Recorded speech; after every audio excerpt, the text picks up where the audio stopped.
Hi guys, நான் இன்றைக்கி உங்களுக்கு பருப்பு சாதம் செய்கிறது எப்படின்னு சொல்லித்தரேன்.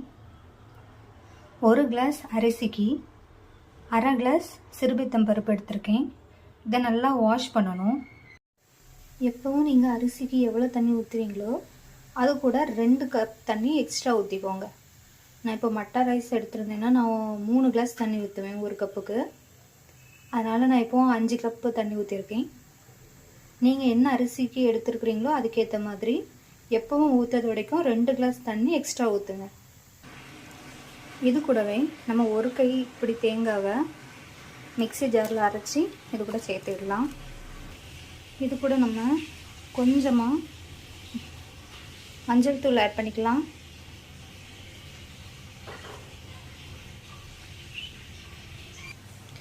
இது கூடயே நம்ம தேவைக்கேற்ப உப்பு ஆட் பண்ணிக்கலாம். இப்போ எல்லாம் மிக்ஸ் பண்ணியாச்சு. டேஸ்ட் பார்த்துட்டு குக்கரை மூடி வச்சிடலாம். நம்ம எப்பவும் வைக்கிறது வரைக்கும் 3 விசில் எக்ஸ்ட்ரா விடணும். இப்போது நான் மட்டா ரைஸ் வச்சுருக்கனால எப்போவுமே 10 விசில் விடுவேன். இப்போ நான் 13 விசில் விட்டதுக்கப்புறம் தான் இறக்குவேன். இப்போ சாதா அரிசியெல்லாம் வச்சிங்கன்னா 2 விசிலே போதும். அதனால் நீங்கள் 5 விசில் வச்சு இறக்கணும்.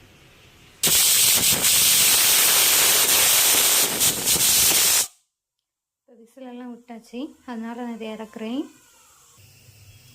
இப்போ ஸ்டவ் ஆன் பண்ணி ஒரு பேனில் கொஞ்சமாக நெய் சேர்த்துருக்கேன். தாளிக்கிறதுக்கு தேவையான நெய் சேர்த்துருக்கேன். நீங்கள் உங்களுக்கு நெய் நல்லா பிடிக்கும்னா எக்ஸ்ட்ரா சேர்த்துக்கோங்க.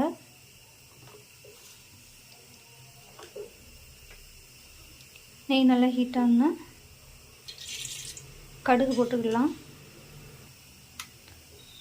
கடுகு நல்லா பொரிஞ்சு வரக்கூடிய டைமில் கொஞ்சமாக உளுந்து சேர்த்துக்கலாம். இது கூடவே கொஞ்சமாக பருப்பு கொஞ்சமாக சேர்த்துப்பேன். இந்த டைமில் கொஞ்சமாக ஜீரகம் சேர்த்துக்கலாம்.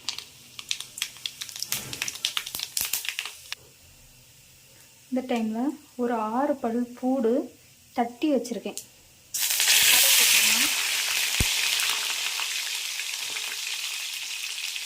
அப்புறம் ஒரு துண்டு இஞ்சி குட்டி குட்டியாக கட் பண்ணி வச்சுருக்கேன், அதை சேர்த்துக்கலாம்.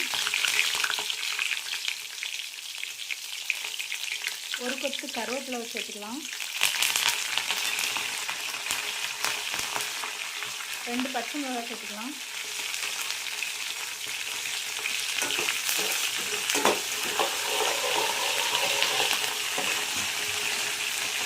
இது கூட கொஞ்சம் அண்டி பருப்பு உங்களுக்கு தேவைக்கேற்ப சேர்த்துக்கோங்க.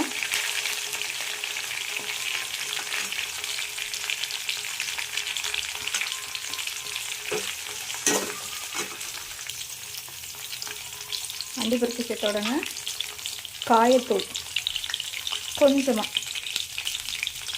வெங்காயத்தூள் கொஞ்சமாக சேர்த்து நல்லா வதக்குங்க. நல்லா வதக்கணுன்னா நல்ல மிளகும் ஜீரகமும் சேர்த்து அரைச்சி வச்சுருக்கேன். அதில் ஒரு டேபிள் ஸ்பூன் போடுங்க.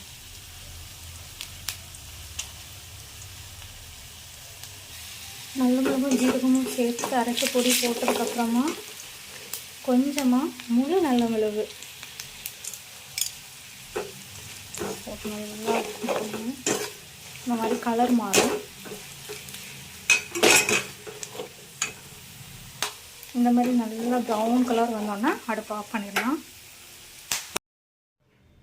ஃபைனலாக தாளிப்பெல்லாம் நம்ம இதில் கொட்டினதுக்கப்புறம் இப்படி தான் இருக்கும்.